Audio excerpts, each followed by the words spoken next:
আসসালামু আলাইকুম সুপ্রিয় এসএসসি পরীক্ষার্থী 2026। আশা করি তোমাদের আজকের গণিত পরীক্ষাটি ভালো হয়েছে। আজকের গণিত পরীক্ষার ঢাকা বোর্ডের এমসিকিউর সলিউশন নিয়ে হাজির হয়েছি।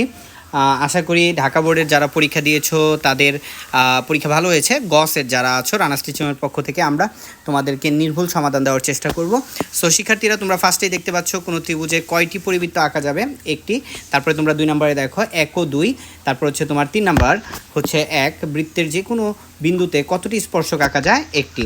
4 নম্বর প্রশ্ন হবে 2। 5 নম্বর প্রশ্ন হবে গ। 6-এর অ্যান্সার হবে 8√3। 7-এর অ্যান্সার হবে শুধু 3। তারপরে 8-এর উদ্দীপক ভিত্তিক যে প্রশ্নটি আছে এক্স এর মান হবে 33 ডিগ্রি। 9-এর যেটা আছে সেটার উত্তর হবে 73 ডিগ্রি। এরপর আমরা চলে যাই 10 নম্বর প্রশ্নের উত্তর। 10 নম্বর প্রশ্নের উত্তর হচ্ছে 50 ডিগ্রি। তারপরে আমরা চলে যাব 11 নম্বর প্রশ্নের উত্তর। 11 নম্বর প্রশ্নের উত্তর হবে 42.67। আমাদের প্রচুরক 42.67। 42.67। এরপর আমরা দেখি 12 নম্বর। 12 নম্বরের উত্তর হবে গ। 13 নম্বর। 13 নম্বরের উত্তর আমরা দেখতে পাচ্ছি 13-এর উত্তর হবে 1 ও 3। এরপর আমরা চলে যাব আমাদের পরবর্তী যেই প্রশ্নটি রয়েছে সেটিতে 14 নম্বর।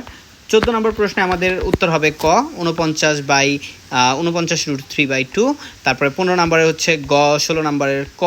17 নম্বরের খ। 18 নম্বরের ক। 19 নম্বর প্রশ্নটির উত্তর হবে ঘ। 20 নম্বর প্রশ্নের উত্তর হবে ঘ। নেক্সট আমরা 21 নম্বর প্রশ্নের উত্তর পাবো হচ্ছে খ। 22 নম্বর প্রশ্নের উত্তর খ। 23 নম্বর প্রশ্নের উত্তর ঘ। 24 নম্বর প্রশ্নের উত্তরটি হবে ঘ 1 2 3। 25 নম্বর প্রশ্নের উত্তরটি হবে 19%। 26 নম্বর হচ্ছে গ। 27 নম্বর উত্তর হবে খ। 28 নম্বর উত্তর হবে ক। 29 নম্বর প্রশ্নের উত্তর হবে ঘ। 30 নম্বর প্রশ্ন উত্তর হবে গ।